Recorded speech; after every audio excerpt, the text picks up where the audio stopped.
Thanks. Yeah, no, I was just going to say thanks for doing this from Scotland, because it means I'm doing a junket at a normal time, because all the Are you in London? I'm in London, yeah, because I've been doing a lot of junkets from out of LA that have been at sort of midnight over here. So Well, isn't this great though? I like this. Yeah. I'm going to begin by asking about the attraction to this project. And the film feels like a bit of a love letter to Scotland in many ways. And was it a chance for you to reconnect with your homeland in a sort of in some capacity? Yeah, I mean, it in a happy kind of coincidence, it was right at the same time when I was kind of moving back here on a more permanent basis. I've lived in America for a very long time, and I'm still there a bit, although not recently.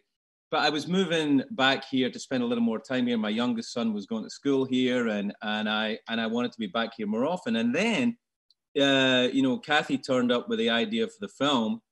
And I was like, okay. And it is a very, I mean, I don't know if you've seen it. It's very beautiful looking. Yeah. We got very lucky with the summer that year. It was like 2018. It was beautiful. It was just amazing. None of the crew could believe it.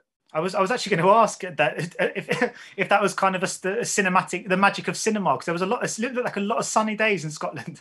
It just we didn't have the kind of budget that would allow us to make the magic of cinema, so it was actually beautiful weather. What you can't see is the amount of midges there were. There was a lot of midges, but they don't read on camera apparently. So so there was a lot of.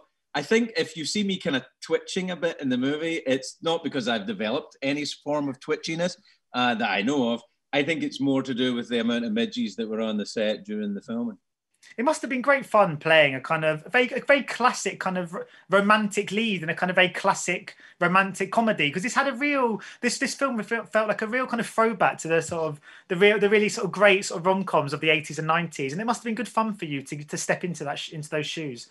Well, it was a lot of fun, and that's very much to do with Adriana Trigiani, the director, who's very, that was her whole idea. That I was actually on holiday at the time when she called me to force me into finally doing the movie, and she said what she sold me on was the idea of these classic, rom-coms, not just of the 80s and 90s, but even way back in the 50s, 40s and 50s. And they have even that little kind of montage that she did in the movie itself, because I didn't expect, and I suspect a lot of people will have this issue when they hear about the film, is I didn't expect Kathie Lee Gifford and me to do this movie. You know what I mean? I wouldn't expect that, but I think what this movie is kind of like, the rats in Ratatouille. Yeah. If you can get past your prejudice about who's making the food, you'll be surprised at how good it is. I'm amazed at how good this film is. Yeah, it was so charming. Really yeah. I just had such a good time with it. I really enjoyed it. Yeah. I was wondering too, because my father-in-law is Scottish, and I'm always trying to impress him, and I always want to try and say something that makes him laugh. And I wondered, not to put you on the spot, if you had a really good, funny Scottish joke that I could relay to my father-in-law to try and get in his good books. Well, the thing is that if you know anything about Scottish men, you'll know that making them laugh is not, no thanks. So that's the reason why I left to pursue a career of comedy elsewhere. But the truth is, I think the best Scottish joke I have heard is a dirty joke. I don't know if you want to hear it, but I'll tell you anyway. And then it's what was it? Somebody said about. I mean, I don't do jokes very often. Somebody said, what does a Scotsman wear under his kilt? On a good day, lipstick.